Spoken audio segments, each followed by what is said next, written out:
Di tata surya, tidak semua dunia diciptakan sama. Merkurius terbakar di dekat matahari. Venus berubah menjadi dunia yang cukup panas untuk melelehkan timah. Mars kehilangan sebagian besar atmosfernya dan menjadi gurun yang dingin.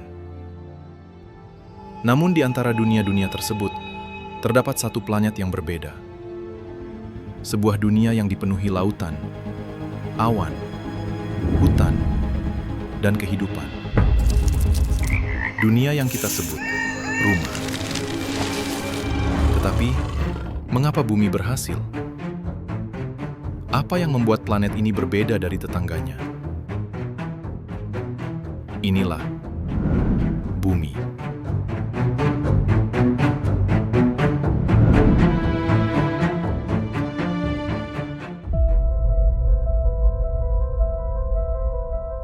Menurut para ilmuwan, sekitar 4,6 miliar tahun yang lalu, tata surya masih sangat berbeda dari yang kita kenal sekarang. Pada masa itu, belum ada planet, belum ada lautan, dan belum ada kehidupan. Yang ada hanyalah awan raksasa berisi gas dan debu yang berputar mengelilingi matahari muda. Seiring waktu, partikel-partikel kecil mulai saling bertabrakan dan bergabung, membentuk bongkahan yang semakin besar. Pada masa awalnya, bumi merupakan dunia yang panas dan penuh aktivitas geologi. Permukaannya dipenuhi lautan magma. Gunung api aktif tersebar di berbagai tempat. Dan hujan meteorit terus menghantam planet yang masih dalam tahap pembentukan. Setelah jutaan tahun berlalu, permukaan bumi perlahan mulai mendingin. Dunia yang dahulu dipenuhi lautan magma mulai berubah menjadi sebuah planet yang lebih stabil. Planet yang suatu hari akan menjadi rumah bagi kehidupan. Namun terbentuknya bumi hanyalah awal dari kisah yang jauh lebih panjang. Tidak semua planet berkembang dengan cara yang sama. Sebagian menjadi terlalu panas, sebagian lainnya terlalu dingin, dan sebagian kehilangan kondisi yang dibutuhkan untuk mempertahankan kehidupan. Salah satu alasan mengapa bumi menempuh jalan yang berbeda terletak pada posisinya di dalam tata surya. Bumi adalah planet ketiga dari matahari. Planet ini mengorbit pada jarak rata-rata sekitar 150 juta kilometer. Sekilas angka tersebut mungkin tidak terdengar istimewa. Namun jarak inilah yang menjadi salah satu alasan mengapa kehidupan dapat berkembang di bumi. Para ilmuwan menyebut wilayah ini sebagai zona layak huni atau zona Goldilocks, yaitu wilayah di sekitar sebuah bintang di mana suhunya tepat, tidak terlalu panas, dan tidak terlalu dingin, sehingga memungkinkan air cair ada di permukaan planet. Jika sedikit lebih dekat ke matahari, bumi mungkin akan bernasib seperti Venus. Sedikit lebih jauh, dunia ini bisa membeku seperti Mars. Namun posisi bumi berada hampir tepat di tengah, seolah menempati tempat yang sempurna. Jika dilihat dari luar angkasa, hal pertama yang membuat bumi berbeda adalah warnanya. Sebagian besar permukaannya berwarna biru. Sekitar 71% permukaan planet ini tertutup oleh lautan. Tidak ada planet lain di tata surya yang diketahui memiliki air cair sebanyak bumi. Air tidak hanya membentuk samudra dan sungai. Air juga membantu mengatur suhu planet, menyimpan panas pada siang hari, dan melepaskannya kembali saat malam tiba. Air mengalir melalui sungai, menguap ke atmosfer, lalu kembali turun sebagai hujan. Sebuah siklus yang telah berlangsung selama miliaran tahun. Dan tanpa air cair, kehidupan seperti yang kita kenal mungkin tidak akan pernah muncul. Namun, air saja tidak cukup untuk menjadikan bumi layak huni. Planet ini juga diselimuti oleh lapisan gas yang berperan sebagai pelindung kehidupan. Kita mengenalnya sebagai atmosfer. Sebagian besar atmosfer bumi tersusun atas nitrogen dan oksigen. Kombinasi inilah yang membantu menjaga kestabilan lingkungan dan memungkinkan sebagian besar makhluk hidup bernapas. Namun, atmosfer bumi bukanlah satu lapisan yang seragam. Ia tersusun atas beberapa tingkatan yang masing-masing memiliki perannya sendiri.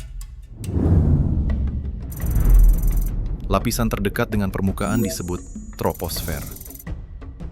Disinilah awan terbentuk, hujan turun, dan hampir seluruh cuaca yang kita alami terjadi.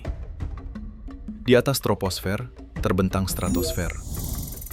Sebuah wilayah atmosfer yang relatif tenang, tempat banyak pesawat komersial melintasi langit dalam perjalanan antar benua.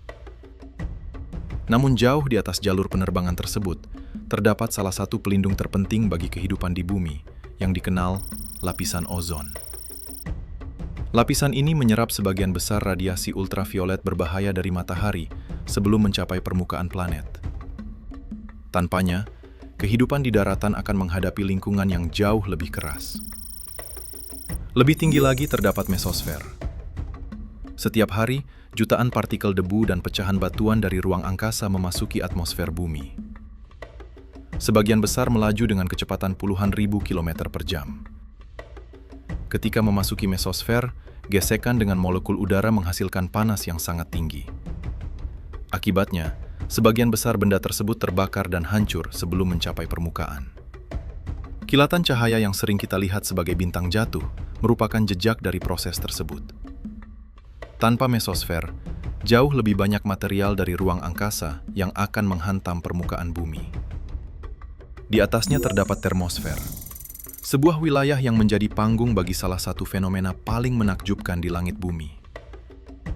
Kita mengenalnya sebagai aurora, tirai cahaya berwarna-warni yang menari di dekat kutub planet.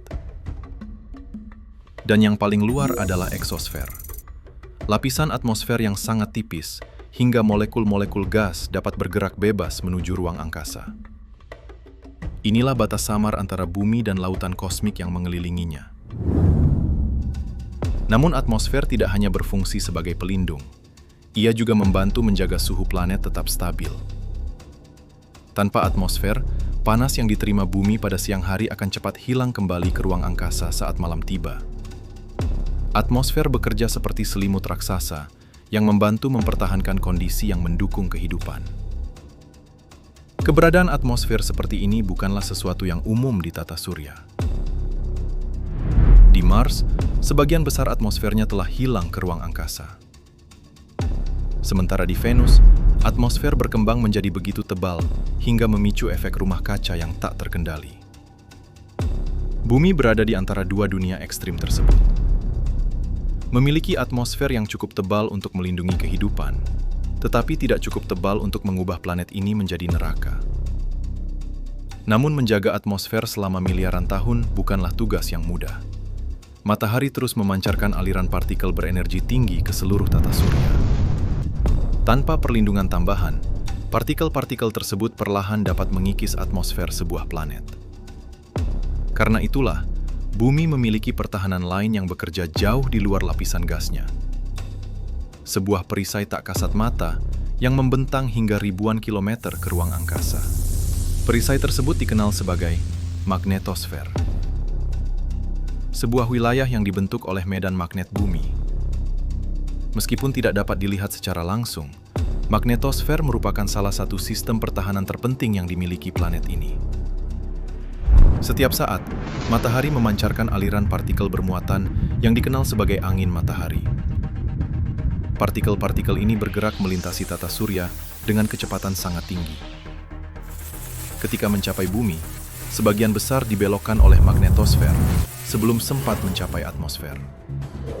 Akibatnya, atmosfer bumi tetap terlindungi dari hantaman langsung partikel-partikel berenergi tinggi tersebut. Sebagian kecil partikel berhasil memasuki wilayah kutub dan berinteraksi dengan atmosfer. Interaksi inilah yang menghasilkan aurora. Tanpa magnetosfer, bumi mungkin akan mengalami nasib yang jauh berbeda. Namun magnetosfer tidak muncul begitu saja. Perisai raksasa ini memiliki sumber energi yang tersembunyi jauh di dalam planet. Jauh di bawah benua dan samudra, terdapat lapisan-lapisan yang terus bergerak dan menghasilkan medan magnet bumi. Untuk memahami bagaimana perisai ini terbentuk, kita harus melihat ke bagian dalam planet kita. Bumi tampak sebagai dunia yang padat dan kokoh. Namun di balik permukaannya, planet ini tersusun atas beberapa lapisan yang sangat berbeda satu sama lain. Masing-masing memiliki karakteristik dan perannya sendiri. Lapisan terluarnya adalah kerak atau crust. Inilah lapisan tempat seluruh benua, samudra, gunung, dan kehidupan berada. Dibandingkan ukuran keseluruhan planet, kerak bumi sebenarnya sangat tipis. Di bawahnya terdapat mantel, lapisan batuan panas yang membentuk sebagian besar volume planet. Meskipun tampak padat, batuan di mantel bergerak sangat lambat selama jutaan tahun. Pergerakan inilah yang kelak akan menggerakkan benua dan membentuk kembali wajah bumi. Semakin jauh ke dalam, suhu dan tekanan terus meningkat, hingga kita mencapai inti luar. Sebuah lautan logam cair yang sebagian besar tersusun atas besi dan nikel. Logam cair ini terus bergerak dan berputar mengikuti rotasi planet. Pergerakan tersebut menghasilkan arus listrik raksasa dalam sebuah mekanisme yang dikenal sebagai geodinamo. Geodinamo inilah yang menciptakan medan magnet bumi. Medan magnet tersebut kemudian membentang jauh ke ruang angkasa dan membentuk magnetosfer. Perisai tak kasat mata yang membantu melindungi atmosfer dan kehidupan dari partikel berenergi tinggi yang dipancarkan matahari. Lebih dalam lagi terdapat inti dalam. Sebuah bola logam padat dengan diameter sekitar 2.400 km.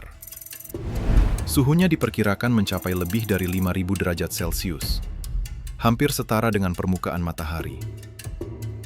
Meskipun tidak pernah terlihat secara langsung, bagian dalam bumi terus bekerja tanpa henti, menghasilkan panas, menggerakkan medan magnet, dan membantu menjaga planet ini tetap layak huni selama miliaran tahun.